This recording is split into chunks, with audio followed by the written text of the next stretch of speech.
So if you're going to win this series, you have to win that battle for sure. Yeah. Yeah. And I don't think Yamamoto is going to come out in game 2 and pitch the way he did in June, to the point where he injured himself so badly. He only just came back from that injury. So he'll only go 3 innings anyway. The Dodgers have not let him push it at all.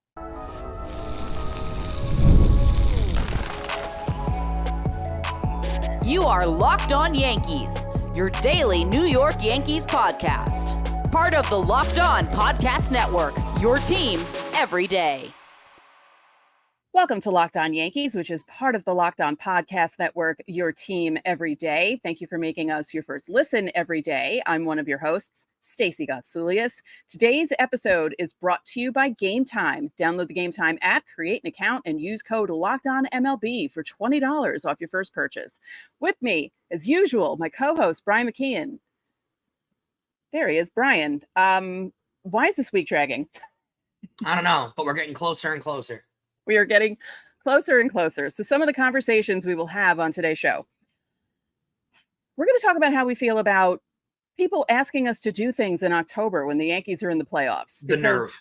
How dare you? We're also going to talk about ticket prices, because they're absurd. Like, let's just be real. They're absurd. I'm actually angry about how high they are, and we're going to discuss that. But first, let's go through some of the news from the Yankees. They flew out to LA Wednesday afternoon, dressed to the nines, but not stuffy dressed to the nines. I'd like to add, it's not the Yankees of the 90s and 2000s where they had to wear suits.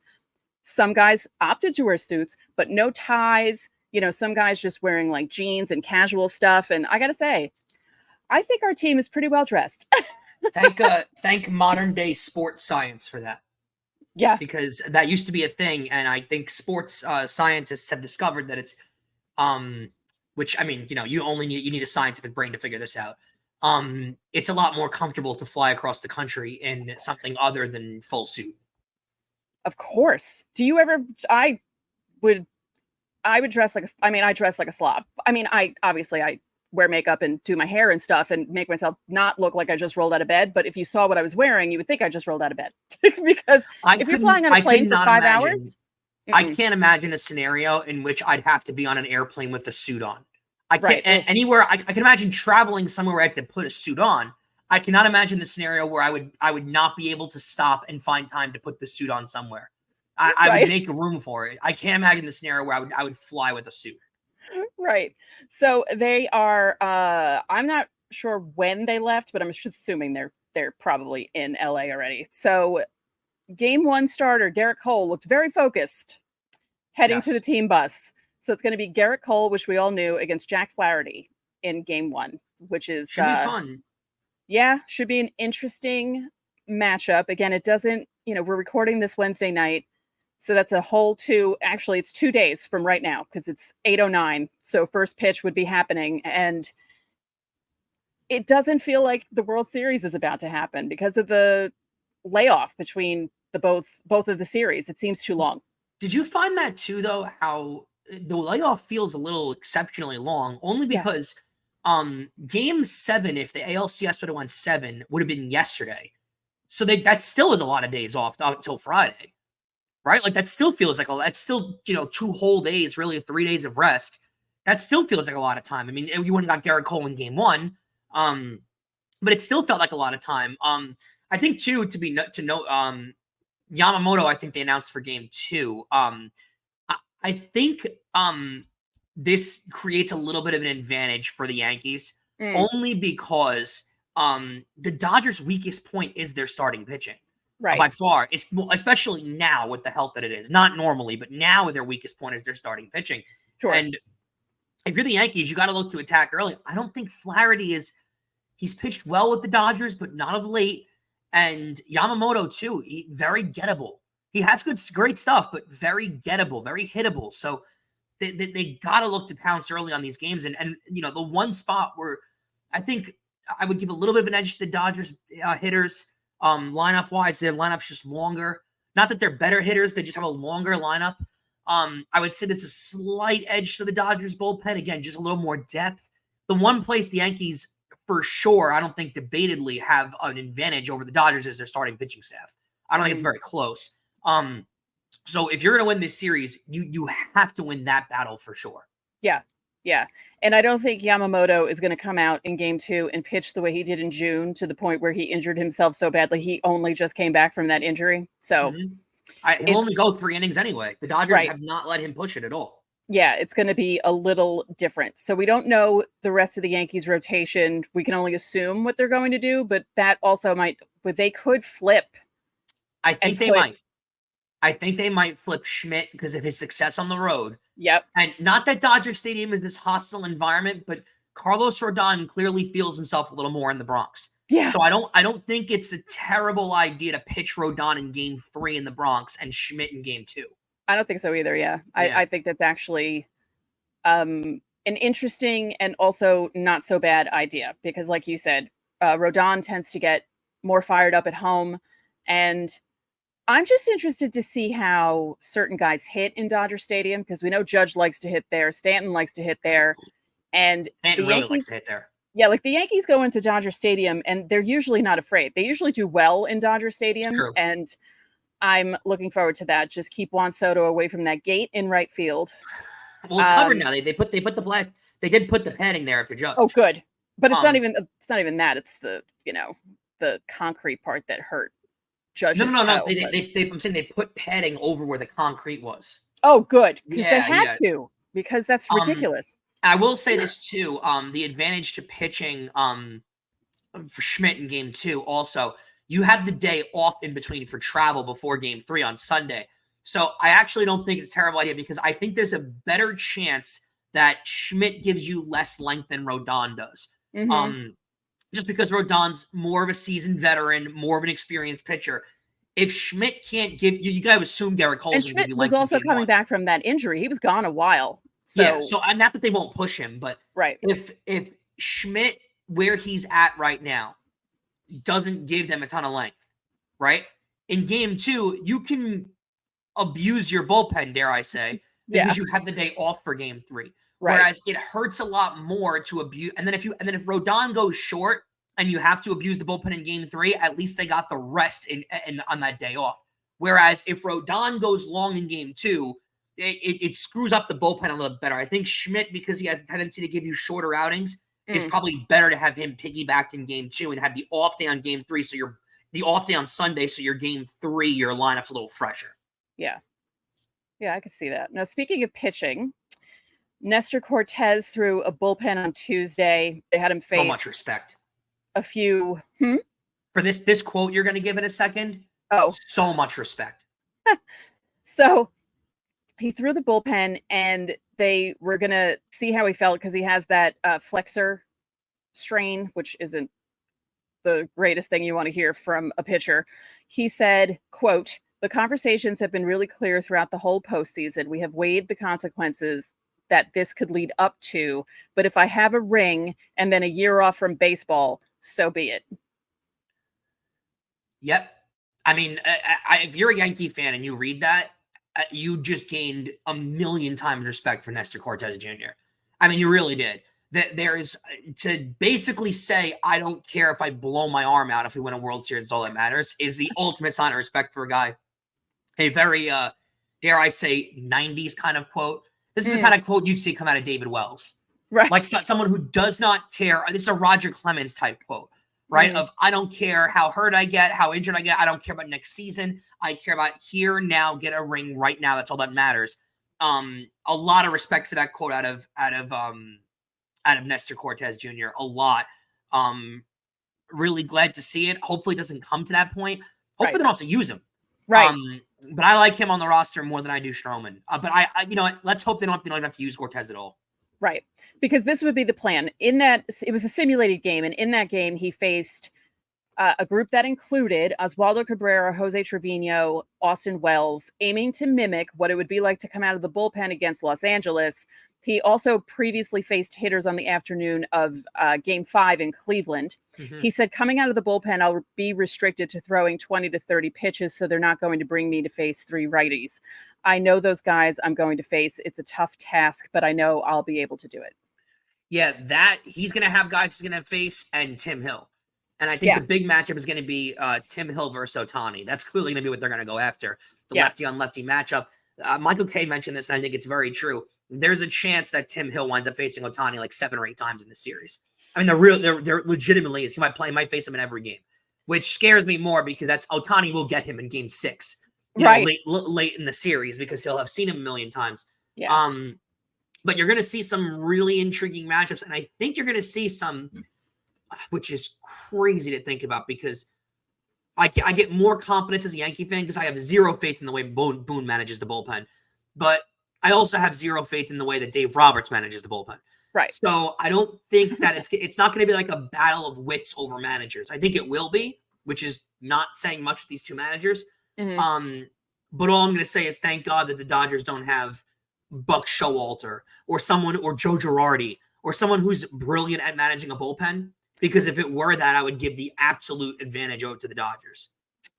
Are we so sure that Buck Showalter is brilliant at managing a bullpen when he kept Zach Britton in the bullpen in that wild card game? I mean, that was a terrible idea, but for the but overall, Buck Showalter is a smarter manager than Aaron Boone. I know. I'm just kidding, but that's gonna haunt him for the rest of his career, which is unfair. But it should haunt him for the rest of his career. But it should, yes. It's unfair, but it's also fair.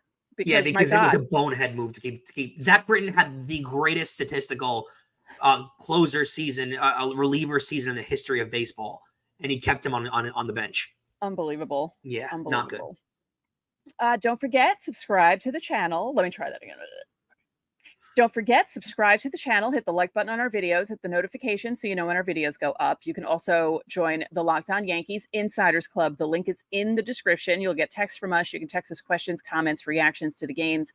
We will send you out the lineups as soon as they're posted on Twitter and roster moves, any breaking news. So you don't have to check Twitter. You can look at your phone, see the text from us, and say, hey, Giancarlo Stanton's batting 4th. Cool. There's a 14-day free trial. Coming up next, let's talk about the ticket prices. Hey, NFL fans, you can start the season off with a big return on FanDuel. It's America's #1 sports book. So when you get the hunch in the middle of a game, you can check out the latest stats, view live play-by-play, and so much more on the same page where you place all of your bets. Guys, everything possible is going on. Champions League just finished up for the week, but World Series futures, NFL futures are still alive. The Chiefs just made a big trade. You want to bet them for the Super Bowl now? It's a pretty decent bet. NBA futures are alive. NHL futures. Everything has just started, and it's the best month of the year to bet on all sports, all of them, on FanDuel. You can get started right now to $200 in bonus bets guaranteed when you place your first $5 bet. That's all available on FanDuel.com. Don't forget that you can catch every pitch of the Yankees hometown broadcast with SiriusXM. Just download the SXM app and search the word Yankees. Stacey, big topic of conversation that a lot of people are talking about, and I wonder how many of our listeners are going to be in the building because I got to be honest with you, I'm trying desperately to find myself in the building, and I don't know if I will. And that's crazy for me to say because it has been a legitimate dream of mine to go to a championship game of some sort. Now, I have been to the Big East Championship. I've been to the ACC Championship, covering games for work. I have never been to a Super Bowl. I don't think I really have a desire to go to a Super Bowl just because it's literally the most important holiday of the year for me. I've never been to the NBA Finals. I've never been to a Stanley Cup Final. I have never been to a World Series. You have, on the other hand. But you went to the World Series in a time when it was possible for a normal citizen to get their butt in the building. Now it is not. No.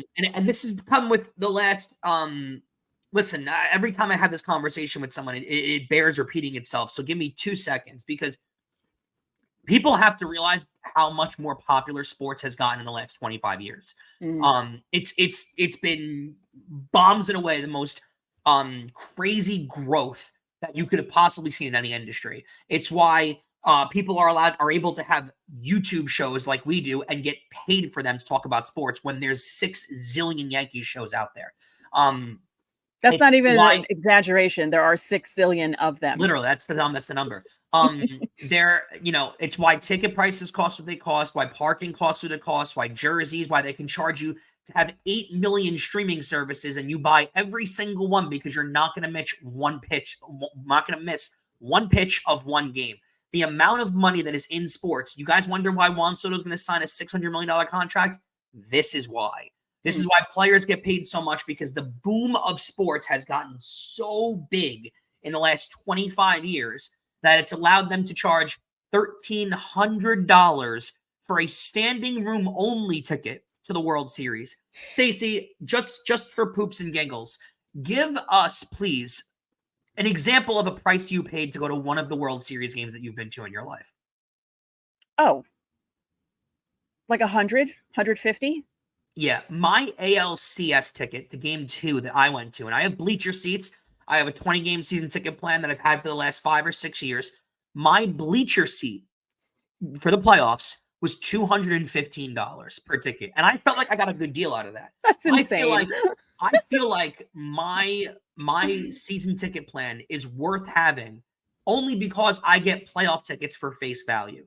Mm-hmm. Because my same seat was being sold not in the ALCS, in the same game, same round, everything, right next to me on StubHub for $650 to the American League Championship Series. And I can guarantee if your World Series tickets back in the day were $100, your ALCS tickets were definitely not $250.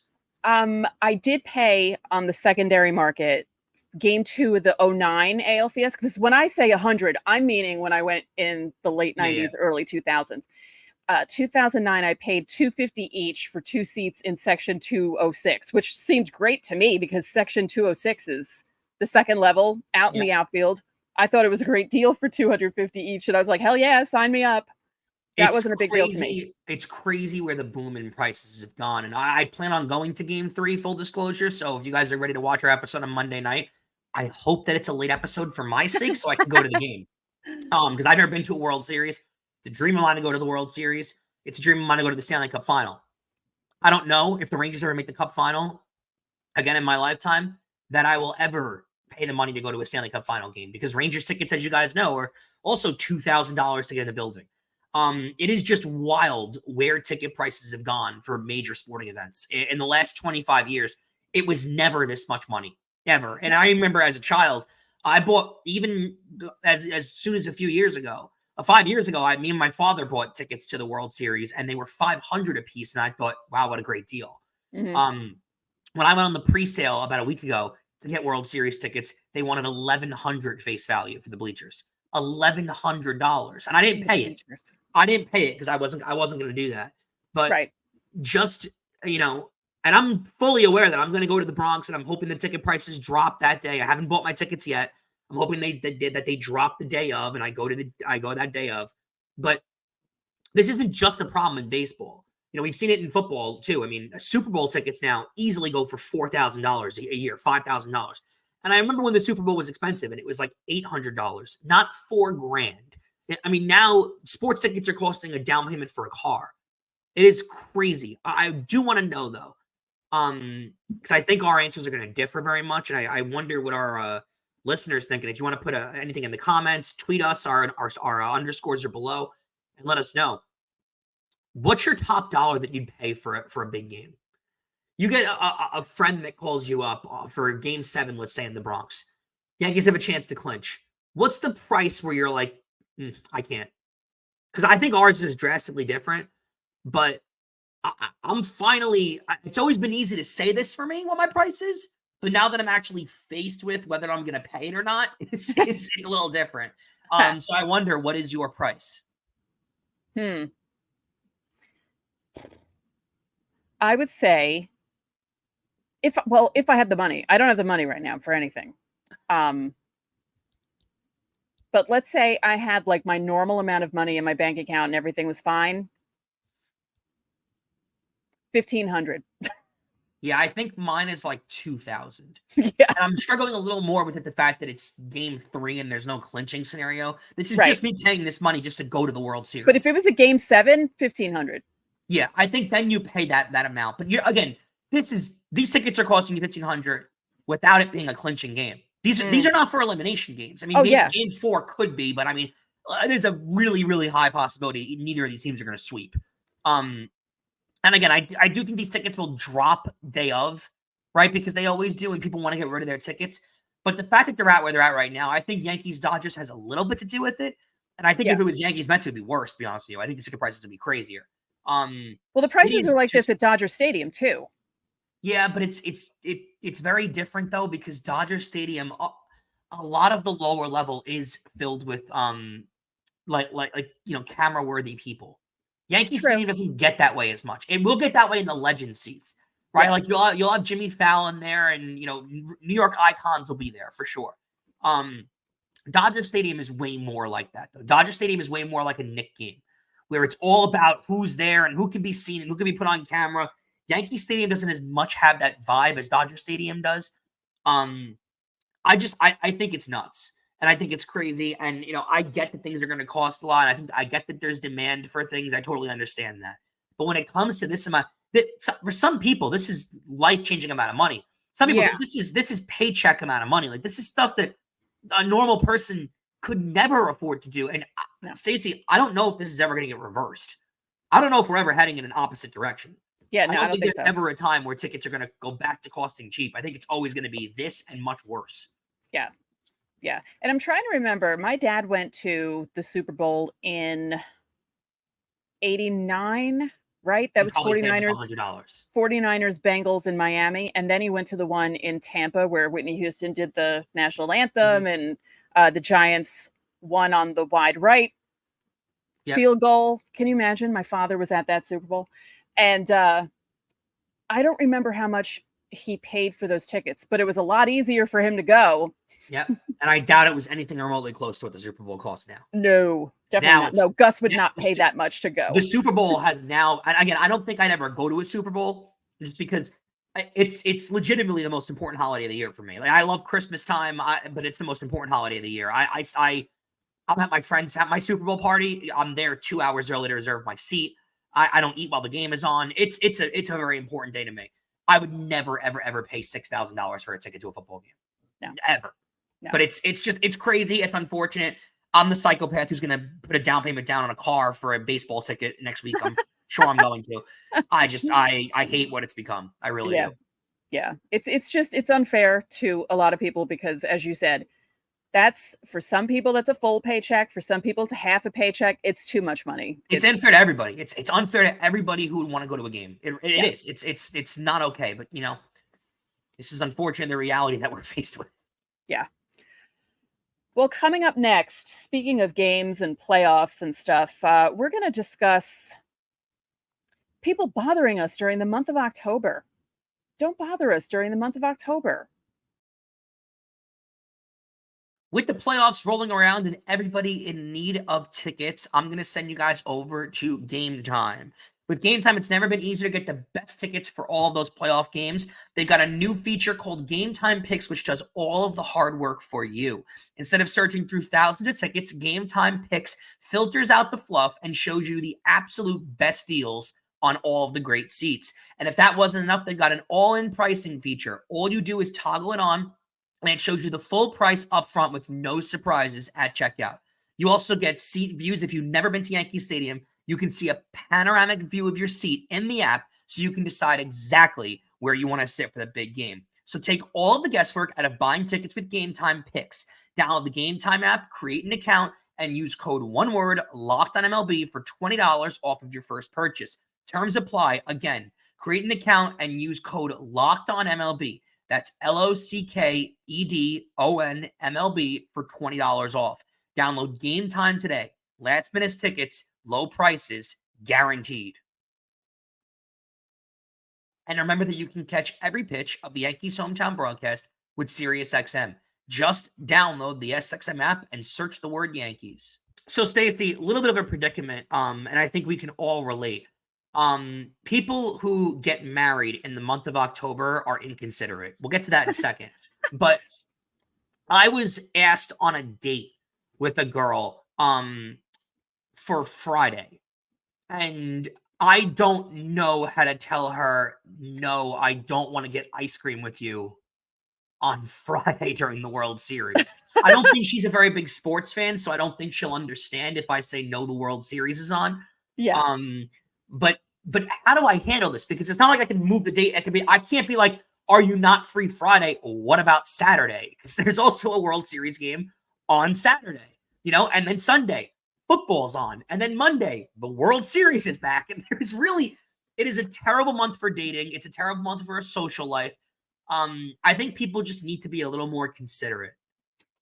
Yeah. I had a friend schedule a wedding in October, and I said to him, "Are you crazy?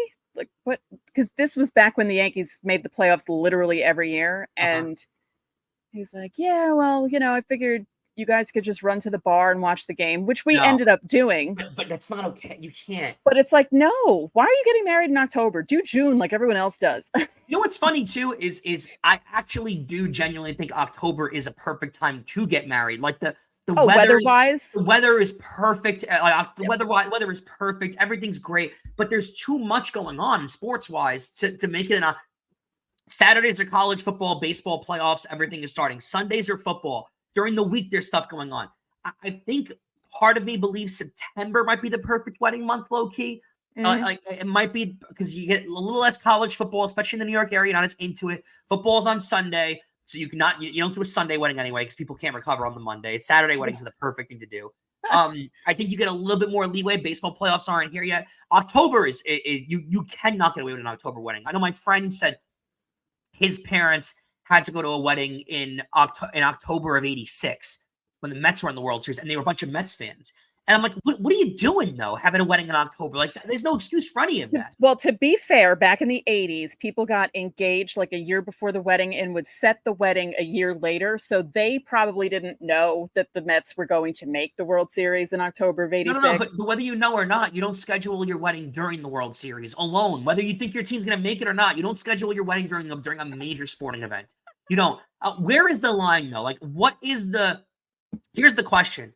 What is the relative or close person where you say, and the event that's happening, where you say, I'm not going to the wedding or I'll be there late?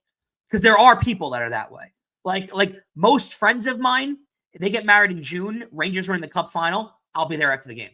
I can't watch that game at a bar, in a wedding hall, where I can risk the TV going out. I can risk someone speaking to me that I don't want to talk to. I can risk, come on, we're all dancing. No. Like this Yankee World Series, no chance. If you have the nerve to get married on Super Bowl Sunday, I'm flat out not going. If you I don't think there's anybody my sister could get married on Super Bowl Sunday, and I'll tell her the check's in the mail. I'll see you later on. There's almost nobody, because people do that. People that don't care about football get married on Super Bowl Sunday because it's obviously cheaper because no one else wants to get married on that day. I'm not. If somebody got married on that day, I would not be there. There is nothing you could do to convince me to go to that wedding. And I think Yankee Game 7 of the World Series, if someone's wedding landed on that day, barring your brother, is there anybody else that you'd go to the wedding for? No. Legitimately. I mean, I could not live missing the game. I couldn't live it myself. I'd be under too much anxiety. And also, if they won the World Series, who wants to be at Jack and Sarah's wedding celebrating the Yankees won the World Series, and you can't even do that because you're supposed to celebrate the couple that got married in during the World Series. I don't think there's any circumstance where I would get married during. I couldn't get married. I think I'm in bound for a September wedding or late August. Now you do get screwed with the weather in late August, but there's no major sports going on. I think you get away with that. June, you could run into the Stanley Cup Finals or the NBA Finals. I wouldn't be able to live myself. Like, my best friends are huge Knicks fans. Could you imagine the Knicks were in the finals and I had the nerve to get married during a finals game? I wouldn't even blame them for not going. I always said when I was younger that I'm not getting married. I'm past that point. But I always said when I was younger that I would never get married in October, ever, because I would be the one running out of the reception hall, going to the bar to see what the Yankees were doing. And my partner would be like, where's Stace? I mean, there's no way. I always wanted a holiday wedding because interesting. That's hard to get people to go to, though. Yeah, not more like a winter wedding, not holiday, but like a winter wedding, because I always like the idea of wearing, or my bridesmaids wearing like jewel tones, like a red or like a dark forest green, and doing it at Bear Mountain, the Bear Mountain Inn, because that's very like, nice and wintry. And I never had October in mind, like never, ever. March also, no, not during March Madness. You're not getting that. You're crazy. You're crazy if you think March Madness, like you're out of your mind, especially, I didn't even think of that. Especially during March, because if it's a Saturday in March, I mean, you got games going from noon to midnight. So you're completely out of your mind if you choose March. You can't do Super Bowl February. You can't do January because of football playoffs. I mean, if you think I'd be up on the altar watching NFL games I'd be like this up on the altar looking at what's going on. You'd hold your phone behind your bride's head. Like, I do. Touchdown Chiefs. All right, honey. Like I couldn't get over that. Like I think that there's a finite amount of months that I couldn't get married in July because the weather's too brutal. It's too hot. Late August or September. That's it. That's the only time that you could possibly get married, because there's no other months that really, I guess June does work too, but not really because of hockey and basketball playoffs. June doesn't really work. I don't know if there's a month other than August and September. I mean, legitimately, is there one? You can't justify October. November, I guess you can, right? And if as long as it's not on a Sunday, right? November, you can justify. I think someone having a wedding during a very heavy sports month is as bad as someone having a wedding on a Thursday. It's selfish, is what it is. It's selfish. It's rude. It's disgusting. It is. I mean, I also think destination weddings are that way too. That's a whole other conversation. But I think it's rude to ask people to take PTO and then give you a gift and travel somewhere across the world to go see you get married. I don't know if there's somebody that I would feel like I'm forced to go to a destination wedding for. You'd have to be super close to me to do that.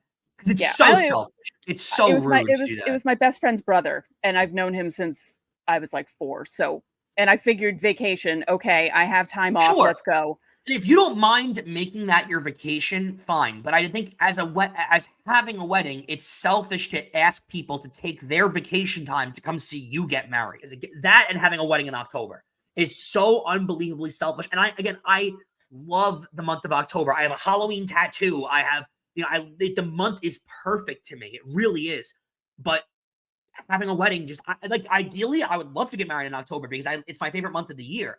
But it doesn't work. You can't do it. It's not okay. And it's, to me, if you have one in October, it's a purely selfish move. Yep.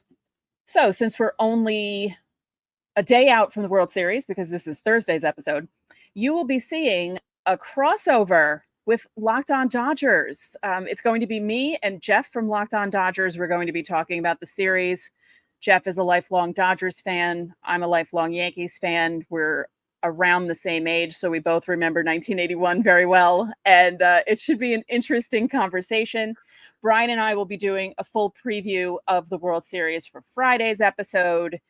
And we're going live Friday and Saturday night after the games. Yep. So it's going to be a busy week. And Friday, if you check out my social media, I'll be on about 7,000 radio shows across the country before the Yankee game too. So if you want to hear any of those spots, check out my Twitter. I'll post all of them on there. Yeah. So thank you for making Locked On Yankees your first listen today. Now go check out the Locked On MLB podcast. Prepare for the Fall Classic with Sully, who has it all covered every single day. The link to Locked On MLB is in the description, so you don't need to search. It's part of the Locked On Podcast Network, your team every day. And make sure you check out the Locked On Yankees postcast right here on the Locked On Yankees podcast feed, as well as streaming on the Locked On Sports New York YouTube channel. Get rapid reaction to all the biggest moments with the Locked On Yankees postcast. So that'll do it for this edition of Locked On Yankees. I'm Stacey Gotsoulias. And I'm Brian McKeon. Have a great day.